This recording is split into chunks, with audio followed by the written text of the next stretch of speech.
Selamat semuanya, kita kembali lagi dalam podcast kita. Hari ini kita akan berbicara tentang jangan putus asa, tetaplah kejar.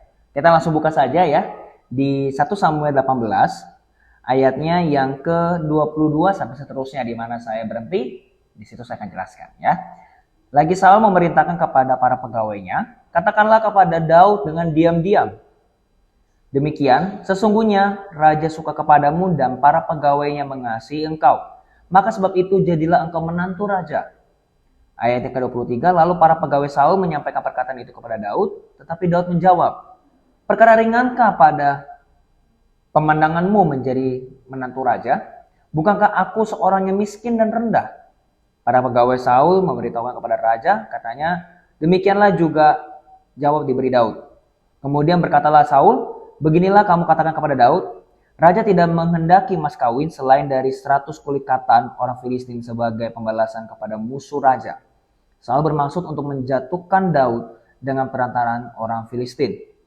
Ketika para pegawainya memberitahukan perkataan itu kepada Daud, maka setujulah Daud menjadi menantu raja. Nah, ini adalah kisah di mana Daud sudah mengalahkan Goliat dan namanya ini sedang OTW untuk menjadi masyhur. Ya. Tapi apa yang kita bisa pelajari dari sini? Dari sini kita belajar dalam perikop ini ya, bahwa Saul itu tidak suka dengan Daud. Ini saya kasih tahu background story-nya dulu. Saul itu tidak suka dengan Daud karena Saul itu iri sama Daud. Karena Daud itu membunuh lebih daripada Saul. Makanya dikatakan adanya sebuah nyanyian, Saul itu beribu-ribu tapi Daud berlaksa-laksa. Jadi Saul dengki, Saul marah. Calon menantunya ini sudah nggak baik lah, ya. Dan kalau kita baca di ayat-ayat sebelumnya, itu Daud itu sudah diberikan istri sebenarnya. Sudah bisa menjadi menantu raja. Tapi istri yang harusnya dikasih kepada Daud, itu malah dikasih ke orang lain. Nah, dari kejadian seperti ini, kita bisa belajar dari Daud. Daud ini orang yang sangat luar biasa loh. Kenapa dia luar biasa? Karena dia tetap mau melakukan apa yang diminta oleh rajanya. Karena dia adalah hamba Tuhan. Nah, dari cara atau dari cerita seperti ini aja kita bisa belajar. Kalau kita saja yang mungkin baru mau mendapatkan seseorang saja dan kita menyerah, bagaimana bisa dikatakan setia? Apalagi kalau ada orang yang mengatakan, gue sih pengen setia sih, tapi, nah pasti ada tapinya. Tapi dia itu gak mau sama gue. Gue pengen setia, tapi dia malah pergi, tapi dia malah suka marah-marah. Gak bisa seperti itu. Arti dari setia itu adalah apapun yang terjadi, kamu akan tetap melakukan hal yang seharusnya kamu katakan atau harusnya kamu lakukan. Itu setia. Sama seperti Tuhan yang dikatakan kasih setia Tuhan untuk selama-lamanya. Bahwasannya untuk selama-lamanya kasih setianya artinya apa? Kalau Tuhan sudah mengasihi, separahnya kita sebagai manusia, sejajarnya kita sebagai manusia, dia tetap mengasihi kita. Karena kasih setia, artinya dia mengasihi kita apapun yang terjadi dalam hidup kita, mau kita jauh, mau kita dekat, mau kita sering baca Alkitab, mau kita bolong-bolong baca kitab, atau kita nggak mau baca Alkitab, dia tetap sama. Dia tetap mengasihi kita. Sama seperti kamu semua. Saya ingin mengatakan bagi kamu yang sedang mengejar pasangan, baik itu mungkin yang laki-laki maupun yang perempuan, jangan putus asa dulu. Jangan tiba-tiba langsung kamu gak mau lagi. Ayolah. Kamu harus berjuanglah kalau kamu emang sungguh-sungguh cinta dengan dia. Berjuanglah dengan fair. Berjuanglah. Jangan menjelekkan orang lain. Berjuanglah dengan karakter kamu yang baik. Tunjukkan kalau kamu baik. Sekalipun mungkin kamu sedang untuk mendapatkan pasangan yang kamu suka dan ternyata ada orang lain yang suka dengan dia, please jangan ajak dia berantem, jangan ajak dia ribut. Tapi yang harus kamu lakukan apa? Kamu tunjukkan karakter Kristus di dalam kamu, karena Kristus itu wibawa, Kristus itu gak malas. Makanya yang perlu kita fokuskan adalah diri kita dulu. Kita jangan punya mental tempe, jangan punya mental yang gak bisa fight gitu dalam hidup ini. Susah. Bagaimana pasanganmu itu bisa mau setia kepadamu kalau kamu tidak menunjukkan kesetiaan itu kepada dia. Yang artinya adalah, ini bagi kamu yang sudah pacaran, maupun yang belum pacaran, kalau kamu emang setia, apapun yang terjadi dalam pasanganmu, kamu akan tetap mengasihi dia. Dan memang itu sulit. Sebagai manusia sulit. Dan untuk itulah Roh Kudus itu ada dalam hidup kita. Supaya apa? Kita belajar untuk setia. Makanya kita belajar dulu. Setia kepada Tuhan dulu. Karena kenapa? Kalau kita gak bisa setia kepada yang sempurna, apalagi manusia yang tidak sempurna. Makanya jangan percaya kalau pasanganmu mengatakan dia akan setia kepadamu, tapi kerohaniannya malah gak diurus. Malas ke gereja, bolong-bolong baca Alkitab, apakah dia serius denganmu? Ya, mungkin saat itu dia mengatakan seperti itu, tapi ketika ada cobaan, ketika ada masalah, kemungkinan besar dia bisa meninggalkanmu. Karena apa?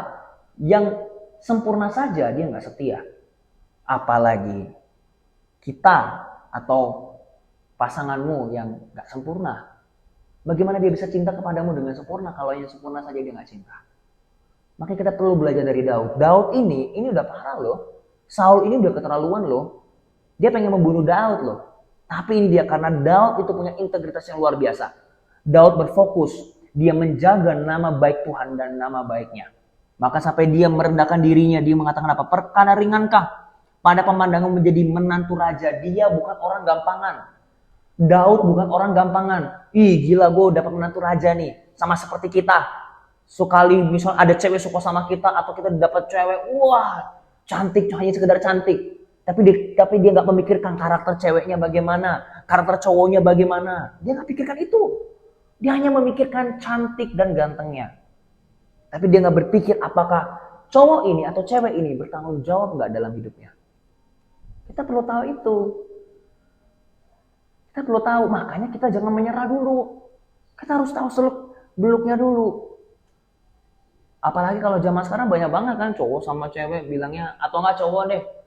Cowok kalau lagi belum dapat ceweknya, setia banget. Tapi kalau misalnya dia sudah dapat ceweknya yang ngejar-ngejar.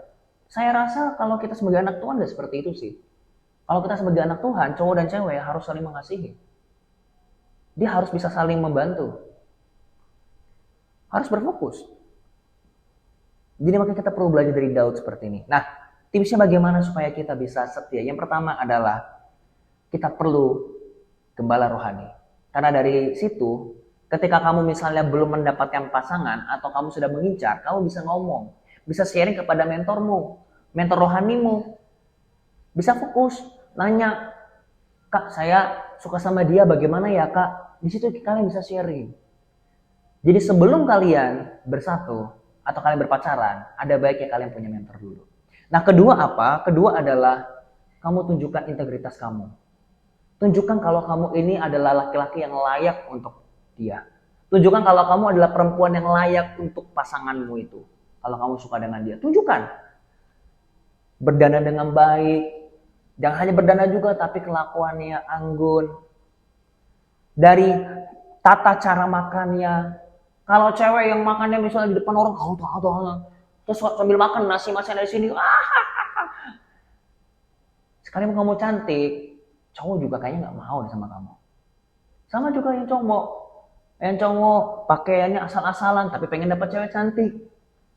Bukan berarti cewek itu maunya dapat yang ganteng, dapat yang kaya, enggak juga. Perempuan itu kan pengen ada tanggung jawab dari laki-laki. Dan kita laki-laki juga pengen kan dapat wanita yang terbaik. Laki-laki dan perempuan pengen yang terbaik. Makanya sebelum dia menjadi terbaik untuk dirimu, kamu harus menjadi terbaik untuk dirinya. Oke, makanya kita belajar dari Daud ini, ya. Kenapa saya membawa ini? Karena Daud itu punya level yang dimana sulit. Karena apa? Di satu sisi dia ini mungkin mau, atau karena sekarang dia itu nama dia udah sedang OTW makin masyhur. Karena dia sebagai pemimpin perang. Sengaja Saul ditaruh di depan. Supaya apa? Supaya dia mati di pertempuran. Sama seperti kita sekarang. Kalau kita emang setia sama Tuhan, kita nggak usah terlalu mengejar pasangan kita atau terlalu mengejar gitu. Nggak usah. Kita setia dulu kepada Tuhan, kepada apa yang Tuhan kasih ke kita. Percayalah, nanti pasanganmu itu akan datang kepadamu dan dia akan sangat bersyukur sekali memilih dirimu dan tidak akan yang ada yang namanya putus. Oke?